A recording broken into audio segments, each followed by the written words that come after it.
ஃபீமேல்ஸ்க்கு வரக்கூடிய ஒரு காமனான ஒரு ப்ராப்ளம். ஒரு சில பெண்களுக்கு வந்து மாதவிடாய் பீரியட் டைமில் வந்து பார்த்தா நிறைய ப்ளீடிங், எக்ஸசிவ் மென்ஸ்ட்ரல் ப்ளீடிங் ஆகிற மாதிரி இருக்கலாம். பீரியட்ஸ் டைமில் வர நார்மல் வலி போக வலி வந்து ரொம்ப அதிகமான வலியும் இருக்கலாம்.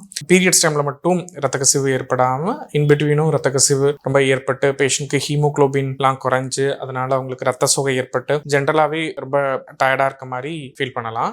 காமனாக என்ன ப்ராப்ளம் இருக்கும்னா அவங்களுக்கு ஃபைப்ராய்டுன்னு சொல்லக்கூடிய திசு கட்டிகள் கர்ப்பப்பையில் வரலாம். நான் கேன்சரஸ் கட்டி.